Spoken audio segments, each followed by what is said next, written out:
I'm Jan Boxell, Director of the Parr Center for Ethics. As some of you who have been to some of our series, this year we've adopted the theme of money and American values, and this month we are focusing on the media.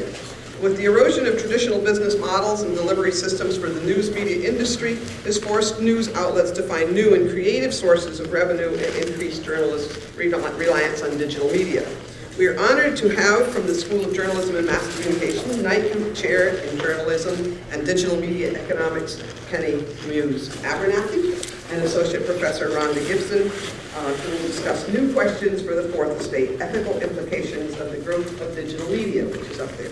Just a brief thing about each one. Professor Abernathy is from Laurinburg, North Carolina, a native and former executive at the Wall Street Journal and the New York Times. She specializes in preserving quality journalism by helping the news business succeed economically in the digital media environment. Before joining here at UNC, she was Vice President and Executive Director of the Industry Programs at Paley Center for Media in New York City. Please welcome Professor Abernathy. Professor Gibson joined the school in 2001. Her teaching areas include print journalism, sexual minorities in the media. You must be really dealing with some things now. Mass communication theory. Before coming to UNC Chapel Hill, Gibson was on the faculty at Texas Tech University, where she received the inaugural Wendell Mays Research Scholar Award and the L.U. Kaiser Innovative Teaching Award. She has also taught at the University of Houston and the University of Alabama, Birmingham. Please welcome Professor Rhonda Gibson. Thank you. You know, there's a couple other connections I want to make here. Not only am I a North Carolina native, I was actually trained by the School of Journalism and Mass Communication here. I attended it in 1972. So I spent the first 15 years of my life as a journalist, went back to business school and switched over to the dark side. So I tend to be bilingual. Forgive me today if I lurch between one or the other. The problem with being bilingual is the great thing about being bilingual is you can see both sides. The challenge with being bilingual is you sometimes lapse into the other language without realizing it. So if I appear to do that, raise your hand and let me know.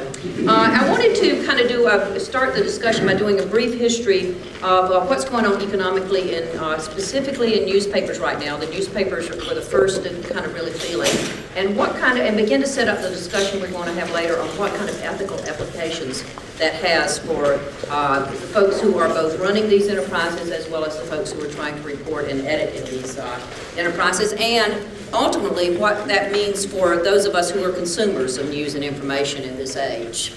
Okay, let me get this going. Right. So people like to say newspapers are caught in the perfect storm.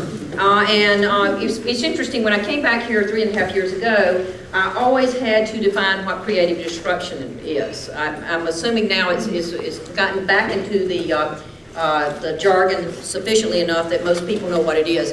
Joseph Schumpeter, Austrian economist, actually coined the terms creative destruction back in the 1930s. And he saw it as capitalism's way of reshuffling the deck and renewing itself, okay? And he very deliberately put two opposing words together, creative with destruction, okay? If you look at the media business, and I will show you exactly when creative destruction started, you can actually chart it based on stock prices and a lot of other things. If you look at the media business, creative destruction was set about by the introduction of a medium we had not seen before. It was the internet in 1994. So what happens when you're in the midst of creative destruction, you often see the destruction. But what the point he made was it is like a hurricane. A hurricane comes in, it clears the shore. It leaves behind the seeds for renewal. So you have to focus on the creation as well as the destruction of what's going on.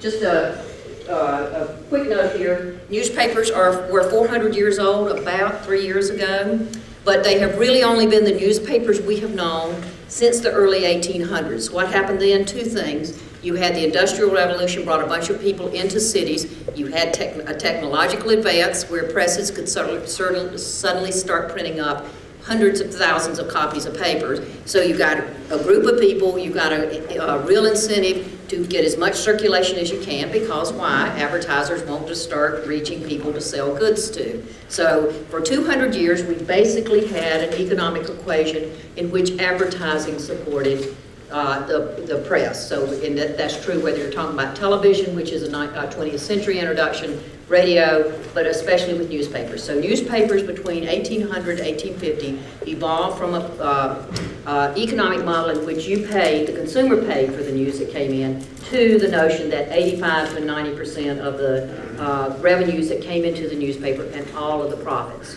came out of what you charge for advertising. So the very best of the newspapers in the 20th century evolved what economists call a virtuous cycle or circle. So we know what a vicious cycle is, you hear that all the time. The virtuous circle started by, you put out a premium product, you really invest in the newsroom, you do your darn level best to convey news objectively, fairly, whatever it is your standard is, or as the New York Times would say, all the news that's fit in print. You then attract a very involved audience who's going to notice everything, right? So, and that advertisers are going to reach. So it's not just about reaching an affluent audience, it's about reaching an engaged audience. And because you have credibility, the advertisers then have credibility there. And of course, that means you can then charge a lot for the advertising that you are going to print in your paper, much more than like the New York Times can charge a lot more than the New York Post, for instance. So then you get profits superior to what your competitors do, and instead of just going off and having a great vacation, you would reinvest it in the newsroom, and it just keeps a virtuous cycle going on and on and on. Okay, so why should we care about newspapers and why it's facing the perfect storm? As I mentioned, it is the first of the ones to really encounter creative destruction. We should care about it for a number of reasons. I'll talk about one and three very quickly. It fosters and builds a sense of geographic community. So even in a digital age, we still identify geographically. Newspapers are very important for us in terms of how we vote, how we think about ourselves economically, how we're organized in a whole range of things.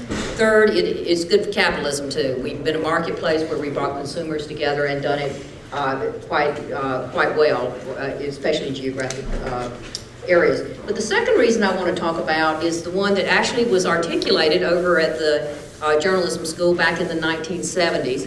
We set the agenda for public debate. Okay, this is something that Don Shaw, who's still at the school, and Maxwell McCombs, who was at the school at that time, determined that what ends up on the front page of a newspaper, by and large, has set the agenda for what politicians discuss, what policies we end up with, right? So it's a pretty simple concept. There have been a lot of audits done of the news stories, the public policy or public affairs news stories that actually make it into the food chain. So the one that actually makes it into the 6 o'clock news or the 11 o'clock news, the one that makes it on the radio, or even that the Associated Press puts out on its wire. And what they have estimated over and over again is that somewhere between 80 and 90% of those public affairs reporting stories originated with newspaper reporting, okay? So what's been going on right now, and why should you care? You should care very specifically because the Raleigh News and Observer and the Charlotte Observer, which are classic, above the normal grade of a state and regional newspaper, have had layoffs of somewhere above 30% over the last 3 or 4 years.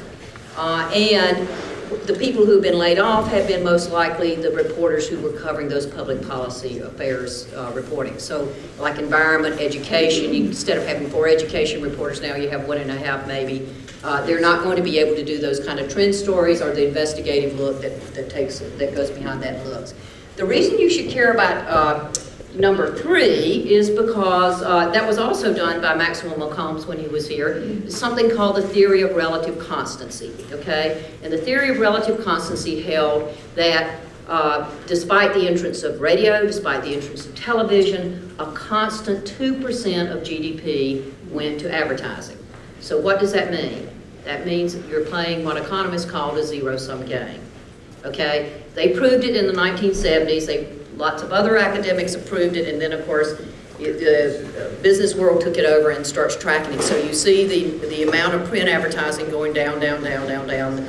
Newspapers used to do stories about it. They don't even do stories about it anymore. It's gone down so much. So the real question, the real issue is then, okay, every time you get a new one, it's a smaller slice of the pie for you. So that means ultimately, if the zero-sum game holds up, that you end up having fewer revenues also to support your reporting staff. Okay, so what did the internet really do economically? It did three things economically. It destroyed barriers to entry. Okay, so it used to be that the printing press was your barrier to entry, right? So unless you could come up with several $1 million over a printing press, you kind of owned, you were a de facto monopoly if you were a newspaper in the late 20th century. It diminished pricing leverage. So we all know that there was the mantra, news just wants to be free, but there was also the mantra, it's all about eyeballs, not engagement, right? So it's not the involved audience, it's eyeballs in the 90s and a good part of the 2000s. And then it has eliminated entire categories of advertising. So things like in classified, like real estate, like auto, like help wanted, that used to be sold for at a substantial operating margin, so like 50–60%, because all it is little type, right? There's not a lot in display ads to put up there. Suddenly that is gone the way with the internet. So you can sit there and you say, okay, this is if you're looking at creative destruction, this is the destruction. So when I first came here, I teamed up with Dick Foster, who wrote Creative Destruction, Why Companies That Are Built to Last Underperform the Market. Dick was up at Yale at the School of Management there, and he had done a lot of work in technology and healthcare and financial services companies. And so what he had discovered is it is possible to renew yourself and use the creative destruction as an opportunity to be creative. And so the two of us teamed up over the first year to take a look and say, what were the lessons that were learned from technology companies that survived, and what are the keys, if this is the destruction, what are the keys to creation and renewal? So if you destroyed barriers to entry, what you must do is figure out a way to shed your legacy cost. The main legacy cost you have is your printing press, but you need to do it so you're not getting out ahead of your customers. Like, for instance, where Netflix tried to force all of us online several months ago, and what had been a pretty smart company of staying in tune with its customers got way out ahead of it. So you've got to figure out a way to get rid of that printing press because it is the single biggest advantage any kind of upstart has over you right now. It's an albatross now. I mean. So, but you need to do it keeping tabs with where your consumers are. If you diminish pricing leverage, what you've really got to do is reestablish community online. Now, in contrast to the other being your biggest albatross, this is actually your biggest advantage, because I have done a ton of loyalty research. Loyalty research is based on a lot of work that was done back in the 1990s by a man named Fred Reichel, who observed that loyalty is your single best indicator of future profitability. Why is that? Because loyal people recommend to other people. How are you most likely to try something? Because somebody recommends it to you, right? So he has a pretty simple scale for determining what is loyal. But that is a really huge advantage that places like the New York Times have, that even the Raleigh paper has, or the Whiteville paper has. In fact, we've done loyalty surveys down in Whiteville, North Carolina. Their loyalty index is about double that of the New York Times. And the New York Times is really high. Yeah? So you stop and think about it. Loyalty is determined about whether you are perceived as the most credible and comprehensive source of news and information people care about. So what you've got to do is start taking that loyalty and transferring it online to be able to do the first. And then the last thing is, if you've eliminated entire categories of advertising, you've got to build new online advertising categories. This is all good news, because based on work we've been doing over here, as well as in conjunction with Yale, it now appears that the theory of relative constancy is no more. That in fact, about 5% of the marketing of the GDP is going toward marketing aims. So it's a much broader thing. You need to look much broader than advertising. It can be sponsorships, it can be couponing, it can be online search, it can be a whole range of things, but you've got to stop thinking about advertising in the same way that you thought about it, right? So it's 5% and it's still growing. And if you think it's stopped and say, well, how does that happen? Well, because unlike television or radio or the newspaper, the internet is a very interactive thing. So it basically takes many of the things that you had to be in the marketplace or standing outside there to do a transaction. You can actually do that with the internet. But of course, there's also, which Rhonda will get into later, each of these raise interesting ethical questions for you to consider about both the new media that are coming up as well as the pressures that are on traditional media. And just what I wanted to wrap up with were a couple of things on what the pressures are.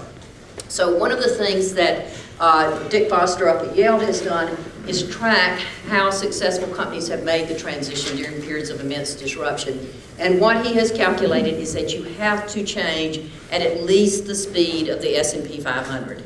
Now, what's alarming about that is if you're a CEO and would like to keep your job, is that the average lifespan of a company on the S&P 500 has dropped over the last 40 years from 50 years to 16 years.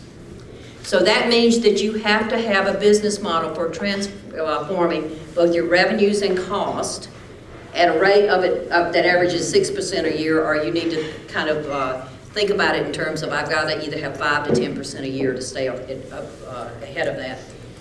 The other thing we did for a paper that we presented up there was to actually take a look at what had happened to total shareholder return on share prices as well as dividends for a variety of media stocks. So the dark purple line that you see right there is actually the S&P 500.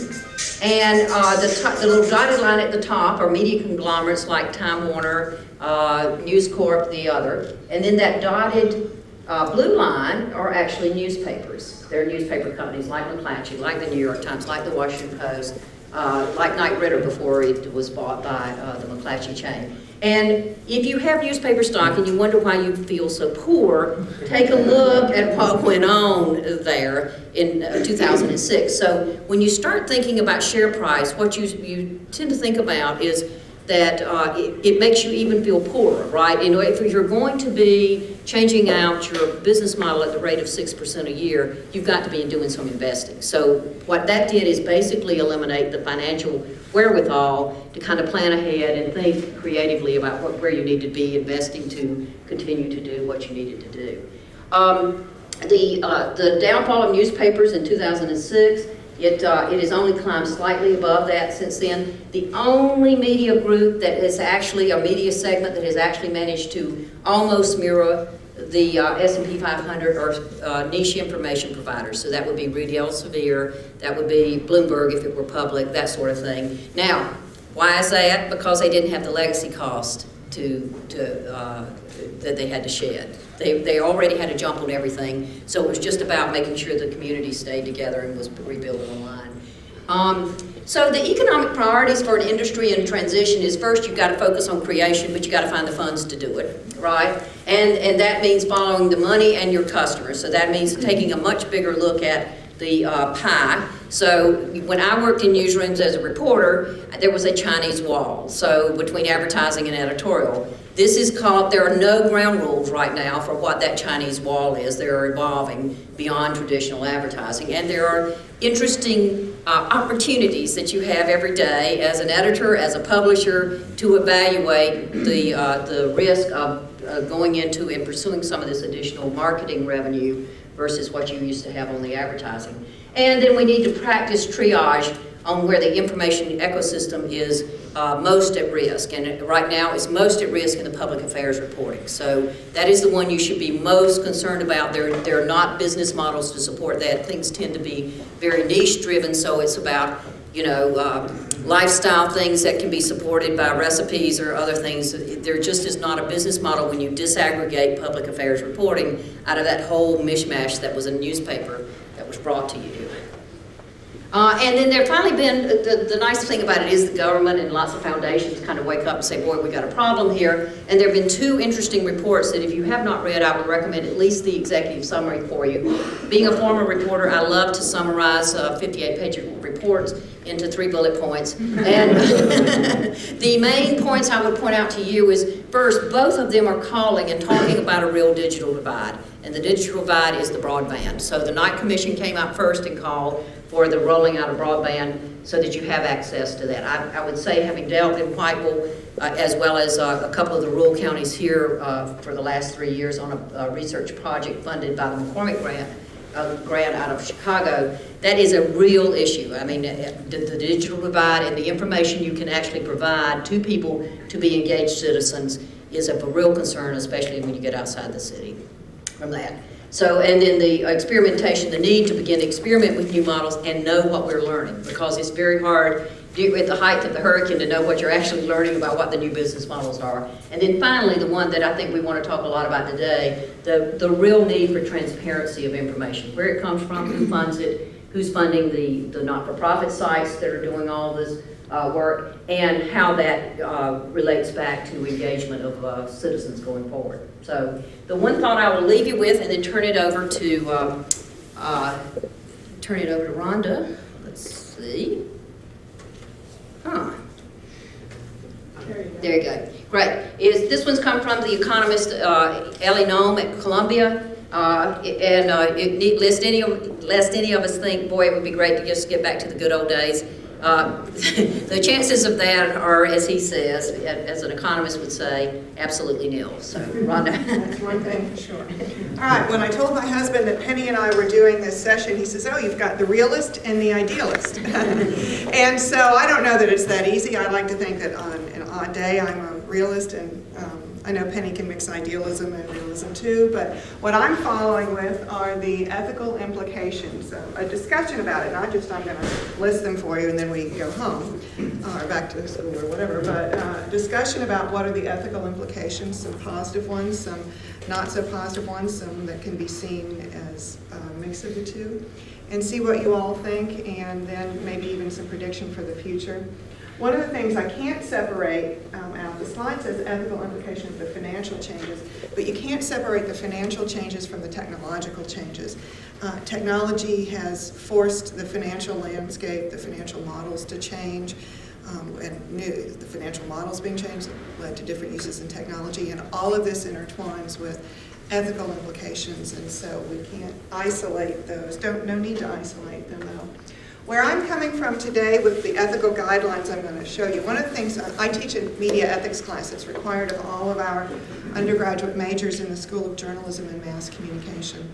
And one of the main components of that class is familiarizing students with the ethics codes for their various professions, the news, advertising, public relations, when those are mixed in marketing and integrated marketing communication, visual communication, anything else that might fall under what we do in the School of Journalism and Mass Communication. I show the students the ethics codes, and so that they don't get out of school like I did. I graduated with a journalism degree in 1986 and had a great training in how to do it, how to think about what you were going to do, how to gather the information, write a news story, how to deal with your editors, how to copy edit. Back then, how to shoot a photograph, and actually I could roll film in the dark because you had to be able to pass. But we never had a class. We had a law class about what you could do and couldn't do. But we didn't have a class in ethics, and not even major components in any of my coursework. And this was not this university. But we didn't have a class in what you should do or what you shouldn't do or what the standards were. And it didn't even dawn on me when I got my first reporting job to ask if my newspaper had a code of ethics. Turns out they didn't. They should have. They're no longer with us. It was an afternoon paper, and that and Raptosauruses or whatever are gone. So we introduce our students, all the students in the J School, to codes of ethics. This is one that applies sort of across the board in journalism. It's the Society of Professional Journalists Ethics Code. I don't mean for you to be able to read that. That's not what this is about. It's just if you're interested in some of the more general standards for news reporting, this isn't specifically for print or specifically for online or specifically for television or radio. It's an across general code for news. But if you just Google SPJ Code of Ethics, you'll get this wonderful PDF document, be able to print it out, make a poster if you want. You can make one for your wallet. But I'll go through some of the key provisions in this ethics code and the topics that are challenged by some of the financial and technological changes that we've seen in the last few years that are in flux, where we knew what the rules were. Not everybody knew the rules, but you could at least, if you were going to take the time to look at the ethics codes, and this is what you can do and this is what you can't do. And ethically, not legally. Well, I'm here talking today about the ethics, not so much the law. But so much of this is being challenged now, it almost seems a little naive and quaint to look at some of the older standards.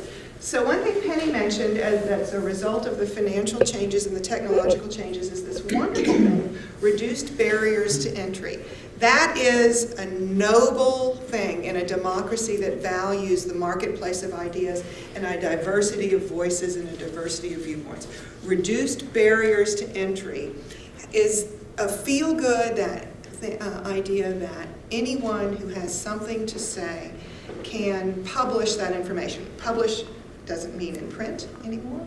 Can broadcast, can get out his or her viewpoint, back it up with information, put it together in a beautiful multimedia presentation. You need some skills to do this, you need access to technology, but it's nothing like what you used to need with hundreds of thousands of dollars for a printing press.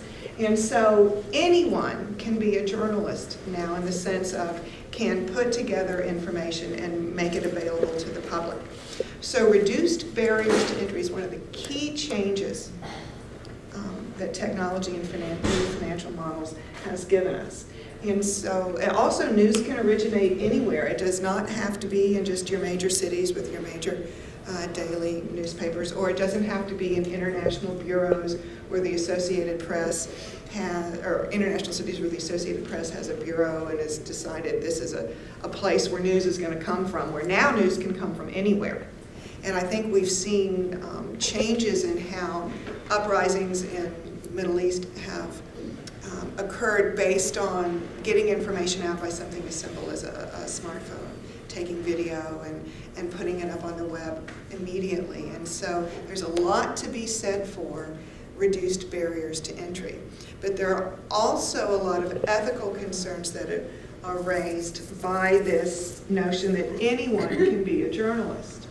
And so I don't want to be a woe is us type person, but a lot of people are not so positive. Well, I suppose it depends on, too, your view of what was positive about the old system of how news was delivered. And I'm not going to be one who stands up and says that news was always accurate before, or that news was always objective before, but it was certainly a standard, or those were certainly standards that the news strived for. So let's first talk about this information accuracy standard.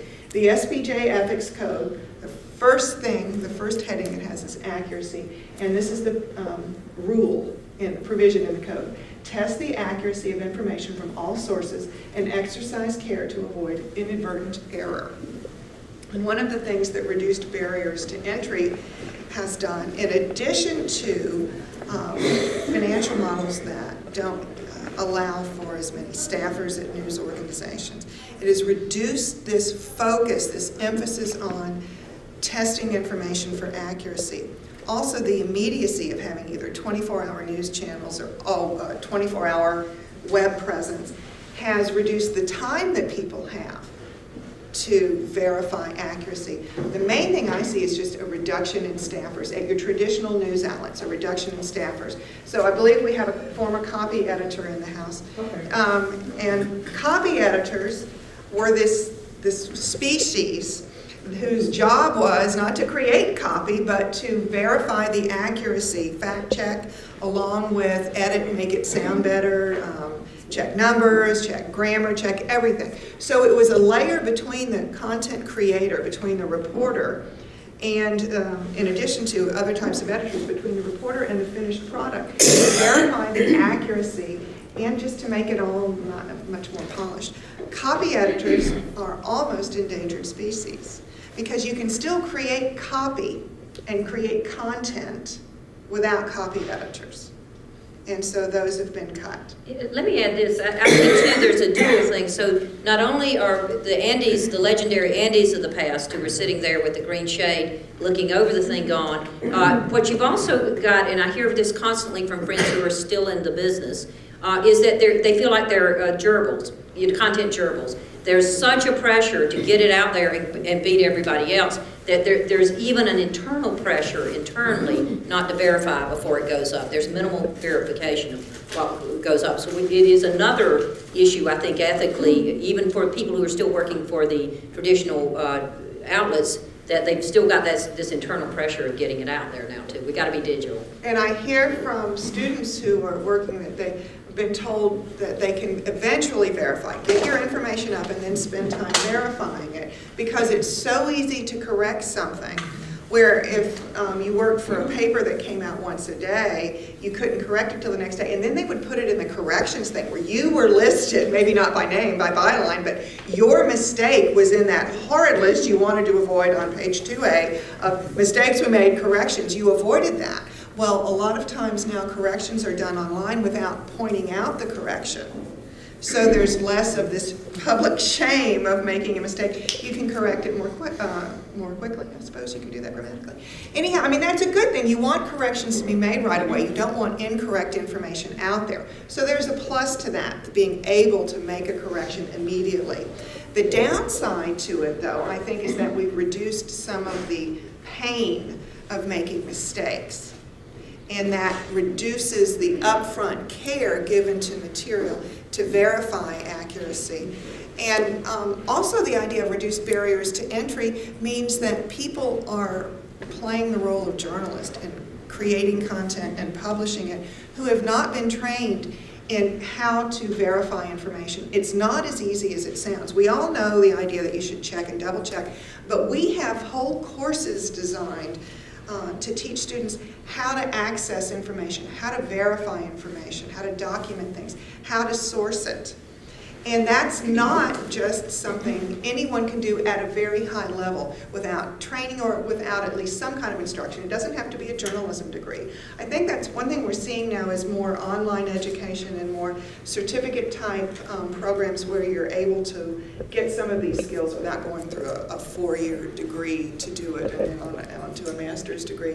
Rhonda, the other thing I would say too is to think about too, I don't know how many of you have Googled yourself. I made the mistake one time of saying, somebody asked me a question, I was tired of talking about it, I said, just Google me. And I was horrified when my husband actually did that, and he said, do not ever say that again. So the problem is, there's so much is written, it's even hard to correct what the mistakes are. So the ones that get corrected or not, there is a ton of stuff out there about me that is inaccurate, and it is really impossible. You can't call up the city editor to complain and yell like you used to be able to. So how do you even know what you're getting off the internet is a credible and reliable source? Because remember, loyalty is about what's perceived to be the most credible and comprehensive source. So I think that is an issue as a consumer of news I have all the time based on. And one of the things that we do with our students, but that I would recommend doing with the population in general, is trying to increase media literacy, but internet literacy about what is a credible source and what is not a credible source. I am amazed sometimes, I guess because I've always been a news person, and then when the internet came along, I was always interested in sourcing. I mean, that's something journalists do. You get sources, you verify information. And the notion that, you know, if your mama tells you she loves you, you want documentation or something, whatever, that you always want to verify.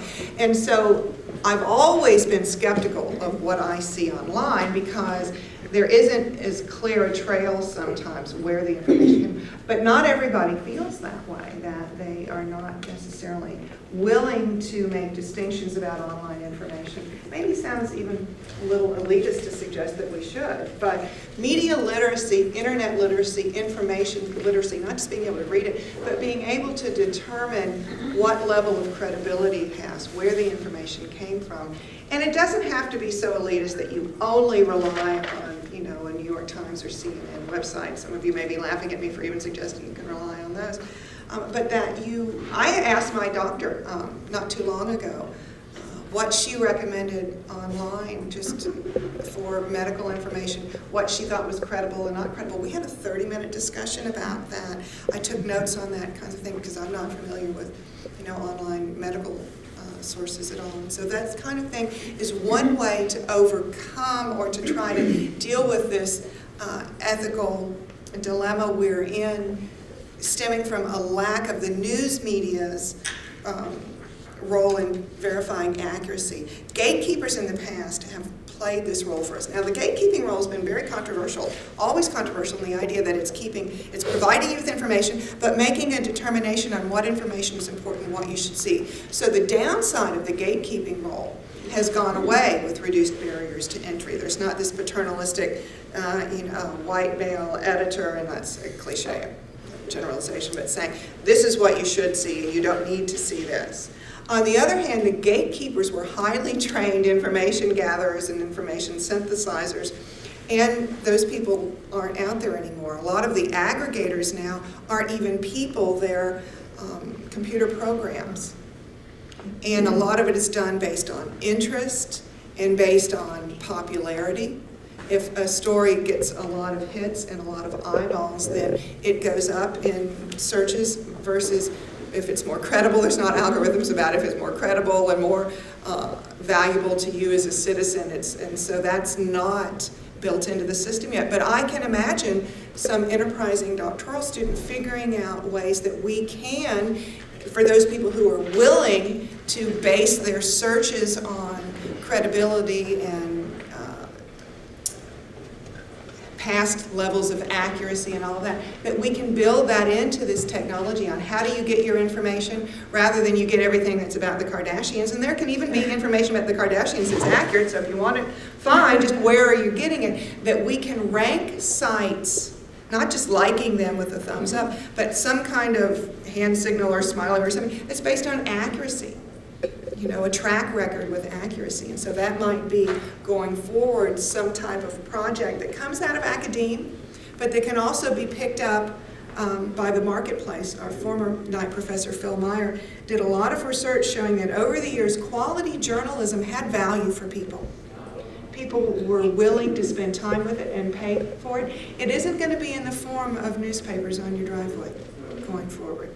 That's not where quality journalism is going to be, but we can still have accurate journalism and figure out ways that we can deliver that and identify it so that people know this is accurate in quality and somehow something else isn't. All right, objectivity. Don't laugh, but objectivity has been a hallmark of traditional journalism. Not in all outlets, not even always in this country with journalism, but for the most part, daily, large-scale journalism has had as an ethical goal objectivity defined as balance and fairness. Now, we could have a whole course on what those are and what those aren't and what we mean by it, but one of the things that definitely has been reduced with technological changes and reduced barrier to entry is even the hope that we were striving for objectivity. Even has been reduced as respect for the notion of objectivity. Not everybody sees this as an ethical problem, so people are actually applauding this. But one of the things I think we're seeing with people not having as much access to objective news, or at least attempted objective news, not even wanting to go there, being more likely to choose news outlets and information outlets that mirror their viewpoints, where you're going to like-minded sites. So you're avoiding any type of cognitive dissonance, any kind of disagreement with you, with your viewpoints, is that this balance, fairness, the idea that we're going to have a discussion, maybe lead to a compromise ideologically, a compromise on the ground in practice, that may be connected, I think. I don't do research in this area, so I'm not making claims that there is a cause and effect between the media changes in terms of blogs being a little more polarized, some of the growth areas, blogs and personal sites and sites such as the Huffington Post or the Daily Caller, those types of sites. I do not have research to show the connection between that and changes in public discourse, changes in public policy, negotiations and all of that. But I think that's an area for researchers to see if there is a connection that's large scale. It would be difficult to do that. You need funding to do that type of research. But I wonder if a lessening of this notion of objectivity, of the value of objectivity, may be tied to that. SPJ has always said that you should strive for objectivity. Distinguish between advocacy and news reporting. So news is not supposed to be coming from any partisan point of view. That it's supposed to include all points of view, not just two, that you should entertain the idea that there are multiple points of view, not just left or right, liberal or conservative, but many voices, and try to balance those. That a news reporter can be a knowledgeable source and gather information, so not necessarily treat all viewpoints absolutely as equally, but to be at least informed about it and to put some perspective, but to attempt objectivity. That advocacy has a place in the news media, but that it needs to be labeled as such, news analysis or editorial, or it needs to be sourced. This is so-and-so's point of view. So that if you have something in your newspaper that isn't purely objective, that you label that. And that's what I think we're missing with some of the financial changes and some of the technological changes, is the transparency about the point of view, about what type of information you're going to get, who's giving it to you, what types of verification they're used, and so objectivity. Also this idea of allowing sources who were alleged to have done something even slightly improper to have a say. And that is not necessarily always done with some of the new types of news outlets and information outlets you're seeing. I was a medical reporter when I was a newspaper reporter, and would never have been allowed to go forward with any type of information about, a doctor has been charged with doing so-and-so, without attempting to give the physician or whatever person an opportunity to comment. And you don't always see that now, especially in blogs. And that's where a lot of people are getting information. All right, another issue is separation of news and advertising. So I was talking about advocacy, but when I'm talking about advocacy, I'm talking about in the content itself. Separating news from advocacy information, but also separating news from advertising. And it used to be pretty clear. Even if something like, it's been in the DTH within the last week, that full-page ad, Palestinian-Israeli issue ad from, is it David Horowitz? So it looks like this big, huge news story, but it does say at the bottom, paid advertisement, and I think most people looking at that realize, maybe many people, I'm hopeful that most people realize that is not a news story created by the Daily Tar Heel. There's always been this idea of separation. You can tell what's an ad, and you can tell what's not an ad. Simple as that. Separation between advertising and news. Separation physically, but also separation within content creation. That the reporters are not supposed to determine what stories they want to cover, what issues they want to cover, what content they produce, based on what an advertiser would want. Now, I actually am a realist enough to know that, especially in magazine journalism, that has just not always been the case. Not always been the case. Often not been the case. And I was in Lubbock, Texas, teaching at Texas Tech one year when the quarterback, Zebby Lethridge, African-American quarterback in Lubbock, was arrested for shoplifting at Dillard's. And turns out that he was basically arrested for shopping while black. The security guard who said he had stolen something admitted no. It turned out the guy was not guilty at all. Lots of stories in the one daily paper in Lubbock, the Lubbock Avalanche Journal, about the situation. Dillard's was one of the main advertisers. It's really the only real department store. Sorry to penetrate anybody's there, but if you've been to Lubbock, Dillard's is really the only real department store in Lubbock. Threatened to pull its advertising, lots of advertising from the Lubbock Avalanche Journal if they didn't quit covering it. That was a major dilemma. The newspaper, I think, acted very nobly and even went public with what Dillard's asked him to do. And Dillard's apologized and did not pull advertising, and it was sort of the last win because I don't know that anything like that has happened since then. But now not only is there not the difference, because you don't have these pages where you can tell here's the ad and the copy, but we have so much integration of advertising and content. My ethics class is going to talk about product placement tomorrow, stealth marketing, the idea of using the technology to track people who've been to your website. So they're not making it clear what is an ad and what's not an ad, but also they're not making it clear what information you're giving to marketers and advertisers when you go to a site. So this lack of transparency is very, very troubling. Go to psychology literature to look at one reason why it's troubling. Research shows that, and social psychology shows that when people are faced with what they know to be a persuasive message, they react differently than when they're not, when they don't realize that it's overtly persuasive. So if you see an ad, sort of this grain of salt, that's the layperson's term, I suppose, that you know it's a persuasive message. You know that not everything in an advertisement is necessarily objective or the whole truth. It's not supposed to be a lie, but you don't expect an ad to give you all the pros and all the cons of a product or service or something. And so you process that information differently than if you think you're just getting information, not in a persuasive context. And so this lack of transparency about what is an ad, what is a persuasive message, influences how you respond to it and can make us more gullible as consumers. This isn't going to change. So one of the things we need to do is inform consumers about what's happening when they access information online or on their mobile phone or whatever. What's happening?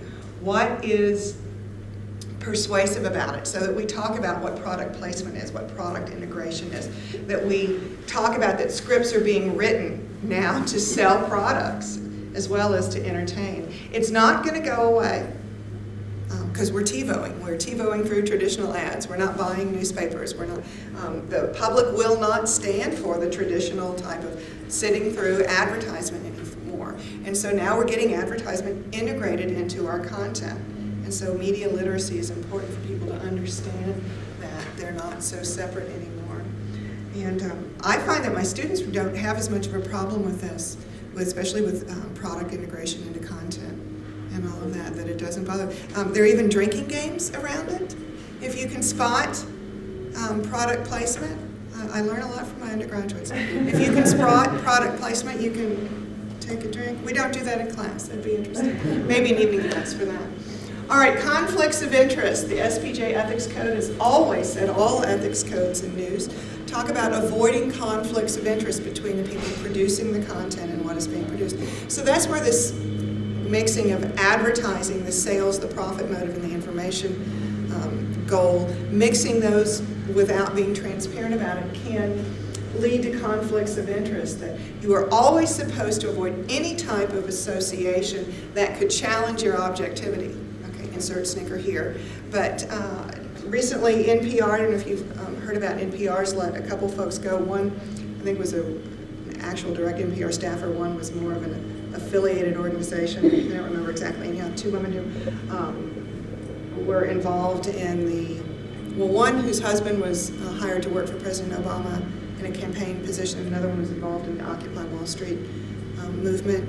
And they did this, one obviously was her husband, wasn't even her activities, and the other one said she's doing this in her own time, and she reported from an opera show on NPR, and so yet NPR felt that those were inappropriate activities because it compromised conflict of interest. You don't see that much anymore. That's a pretty strict interpretation. Now what you're seeing is that, especially if somebody has his or her own website, putting up information without disclosing conflict of interest, without saying that, you know, these are the affiliations I have, these are the boards I serve on, or these are the campaigns I've supported and all. You don't see that disclosure as much.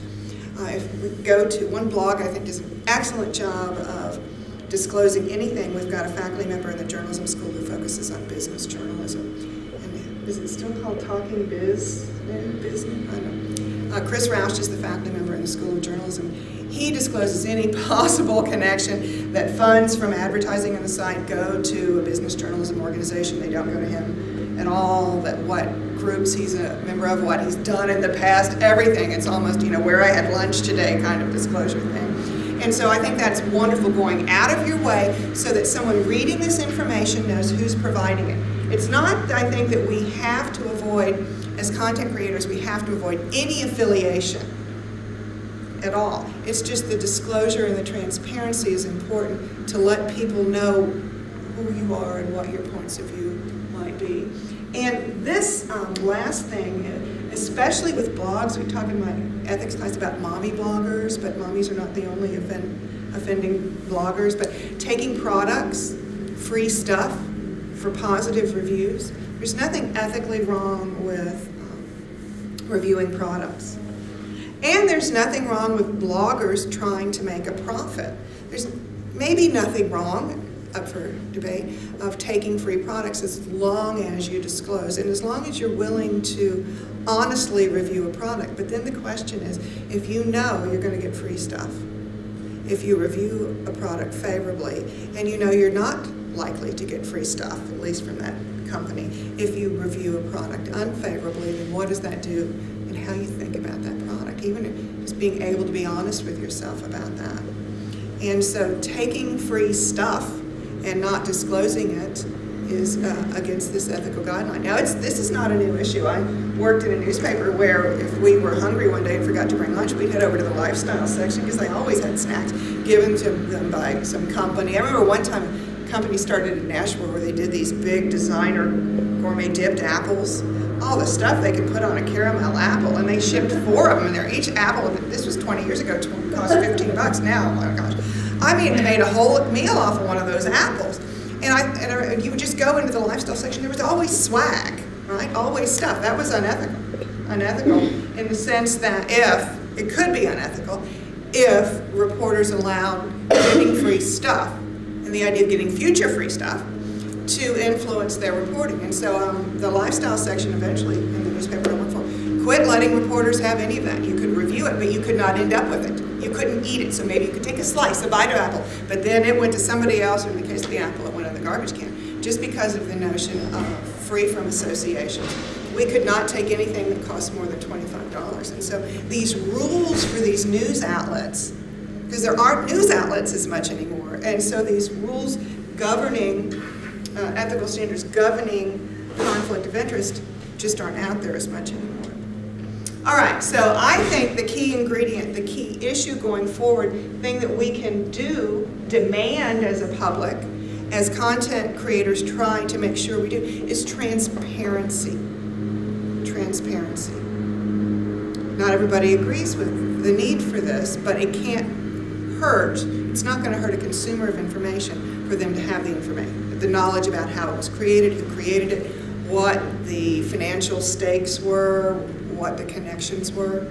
Now, it might hurt the financial standing of something. If you tell a source of money, a source of revenue, that you're going to be this transparent, I don't know if that will put you at a competitive disadvantage or not, but if we make that more of a universal standard, I'm not arguing for legal regulation. We don't do that in our building. What I'm arguing for is a more demanding public, demanding transparency through either, well, not open records laws, but just talking with your feet, I guess now talking with your fingers, not going to sources that don't disclose this. When Walmart and other companies have been disclosed as, giving money to bloggers or whatever, then just, and I'm not bashing Walmart, there's so many companies, whatever, that have done that. They just let people know that this is not acceptable. Don't patronize blogs or news outlets that aren't transparent. Deception is the key ethical problem that transparency and sunshine can almost always solve. That's simplistic, I believe. One other issue I want to talk about is public access, maybe an ethical concern. We've talked about reduced barriers to entry for publication, that almost anyone can be a journalist. But not everyone yet has access to the information. If we're moving away from traditional sources to everything, almost everything being digital, whom are we leaving out? Is it based on age? Is it rural or urban? And you say rural in a way. Can I get you to do that? Rural. Yeah, I can't do that. So if it's that, or versus urban, is that the divide? What are the divides? Who's not getting the information? How do we get them the information? That is a major, major ethical concern. And this changes. This is changing, I believe. One other thing, this is more of a legal issue, I didn't make a slide for because it's law versus ethics, but one issue that comes up with reduced barriers to entry and that anyone can be a journalist is who gets journalistic protection legally? Who's protected by shield laws where you do not have to reveal sources because you have First Amendment protection? If everyone's a journalist, then does anyone get protection or does everyone get protection? That's another issue that's brought up. But anyhow, we end, this is the last slide, that one of the things we cannot do is have a conversation, it wouldn't be fruitful to do, is have a conversation about how we go back, because we are not going back. So with creative destruction, we're seeing the destruction. We are hoping that there will be some creation out of it that's positive, but how do we put transparency into what's created? And I just realized I wanted to talk a little more, maybe we can do this in question format, about the notion of investigative journalism and who funds investigative journalism. Penny made a great point about how this mid-level investigative journalism is what's disappeared. We do have, because investigative journalism takes money, it takes personnel, it takes resources. And so the news, you saw the stock dotted line for stocks for newspapers. They are not flush with capital to invest in investigative journalism. Some nonprofit individual sites have popped up, something like ProPublica, that can do national, international investigative journalism. Some of the chains, such as McClatchy and Gannett, may fund national investigative journalism, but what we're not seeing is newspapers having the capital, the resources to put into statewide or region-wide investigative journalism. There's not usually been the emphasis on investigative journalism more at the smaller community level. It's a different type of journalism. But the community journalism is actually thriving more than you might think. It's this mid-level, something like the News and Observer or Charlotte Observer absorbs so many cuts. And so I think their ability to do some of that mid-level investigative journalism is gone. And so maybe we could talk about that. Well, but I think, Jen, I think there's also an issue on transparency. Does anybody know who funds ProPublica? It's headed by Paul Steiger, who used to be the editor of the Wall Street Journal. A very credible journalist, a very solid journalist. It's funded by Golden West. Anybody Golden West? It was the financial services, one of the ones involved in the whole mortgage debacle of taking the funds and then recollateralizing them. So the two people who did that, Marion and I cannot remember their last name, but anyway, they basically gave a $20 million grant to start, a funding grant. And so the ProPublica, all the investigative stuff you've seen done by ProPublica has been funded by what was a mortgage lending company by two people. And you know, it's not unusual. You think about Pulitzers, you often have journalists or you have people who want to rehabilitate their reputation by giving to journalism schools.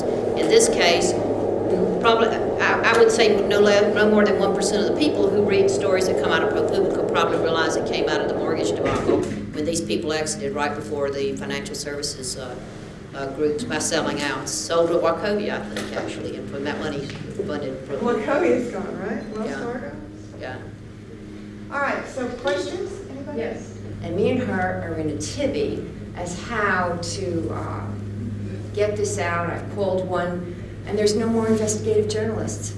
You know, I've called one stig up, and I'm contacting everybody because to help her, she's been out of work for 13 months, and every time a background check is done on this woman, this blog comes up, and she worked in the North Carolina Department of Agriculture. Even something like a troubleshooter, which is not, newspapers used to have those, TV stations often used to have the troubleshooter. It wasn't someone who was necessarily a long-term investigative journalist, but somebody who could use public shame and to expose something and then get the ball rolling, and those don't exist. And so that's more of a legal issue, and that's where, I don't know what UNC's law school, I know there's some pro bono work getting the ball rolling. I would contact, this is outside of my area, I'm an ethics person more than law, the law school to see what kind of free legal help you could get, but also just the local district attorney's office calling. Who would have jurisdiction over that? In terms of not the blogging about that, but more of the security of information issue. That's where this wonderful First Amendment thing about being able to, the government comes down on the side of less regulation for posting information. The laws don't allow you to just libel private citizens and get away with it, but it's civil suit, so you have to bring the cops don't arrest somebody for libel. That's civil, and so you do have to hire an attorney to file that. And so I'm afraid I don't have an answer other than try to find somebody who does have a legal background who's willing to take this on, and that's where maybe start with UNC School. I don't know. So ethical web hosting somehow has to come into the fray here. Right, but ethics, see, that's ethics in journalism too. It's always internal. You know, the SPJ, Society of Professional Journalists, is an organization that has an ethics code, but there's no enforcement of that. Right. There is no enforcement. That's wonderful in a way. I'm a First Amendment type person, that the less regulation on news providers, the better. It's just, that's complicated by everyone being able to put up a blog. What do you feel about anonymous hosting? A particular person I know, they have created a trademark for anonymous hosting, which gets them to host all over the world. So that's a legal issue and an ethical issue. Ethically, I think transparency is the way to go. But legally, I don't even know what the law is on that, much less what I think it should be. The chart that showed the financials of print media showed them falling off the precipice in 2007. Then they started to diversify. I guess they had already started to diversify, or they became subject of other firms' diversification. So the Washington Post finds itself entangled with Kaplan Learning during the Tempest over for Peg Education, and an unnamed newspaper in Chicago owned by Zell.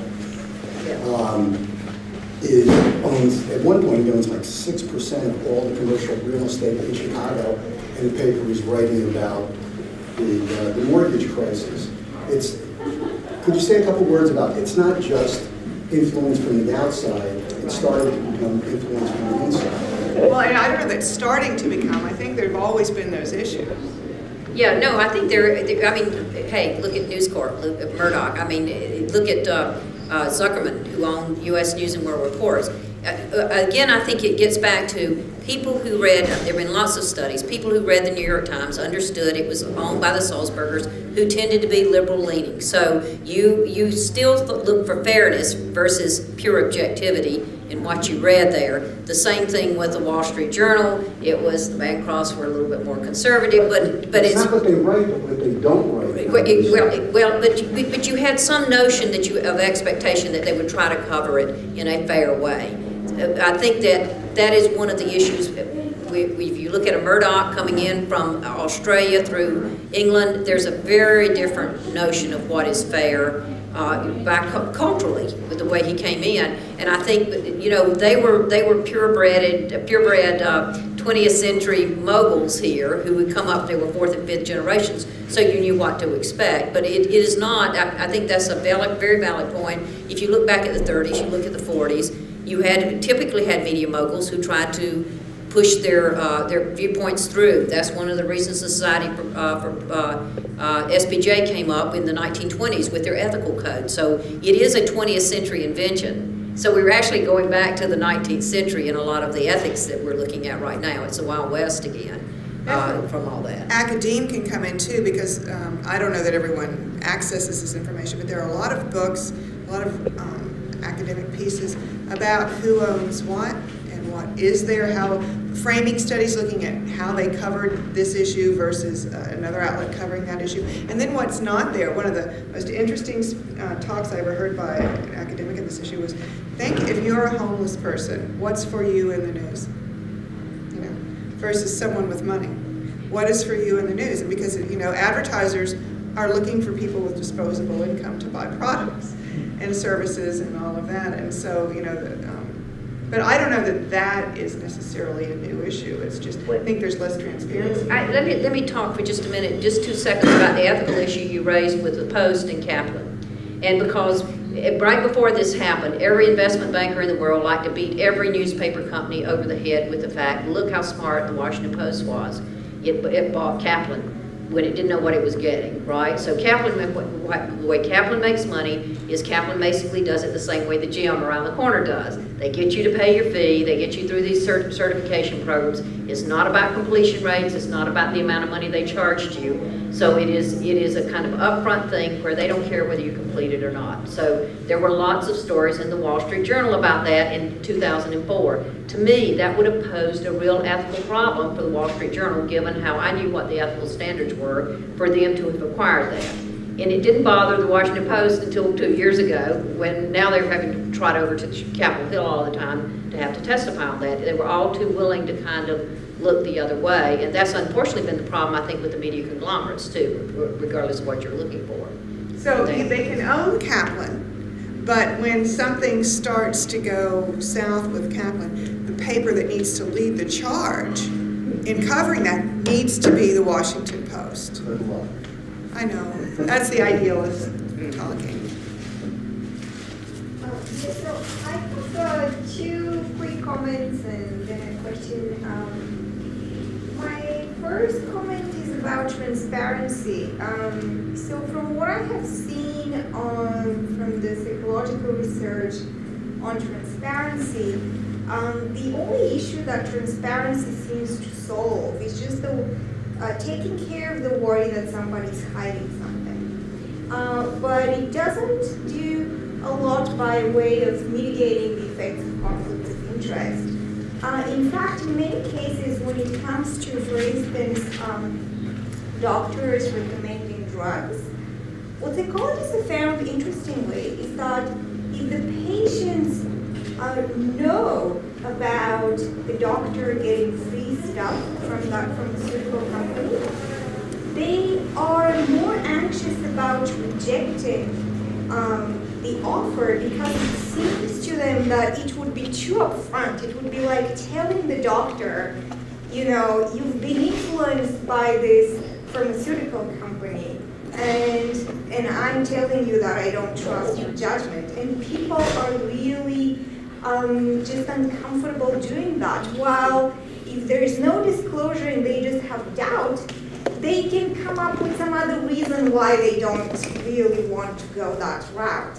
But I wonder if, because that's a personal interaction where you would be rejecting the doctors, where I think if you're looking at information online through some type of online news source and you see this disclosure and you decide that is too cozy of a relationship for you, you don't have to actually tell them you're going to some other information outlet. So I wonder about the interpersonal interaction component of that equation.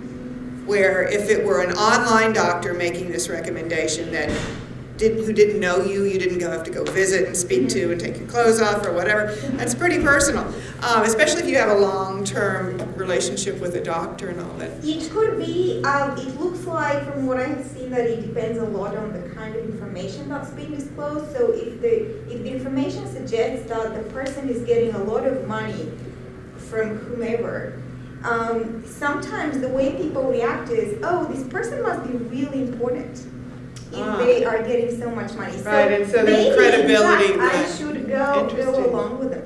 And in fact, the colleagues of that person get to think, you know what? Why is nobody calling me and offering me money? And you know what? I should try to do something. That's just awful, isn't it? So the more stuff you get, you also get credibility. You actually how do I tap into that? So that is like, it is fascinating, I think.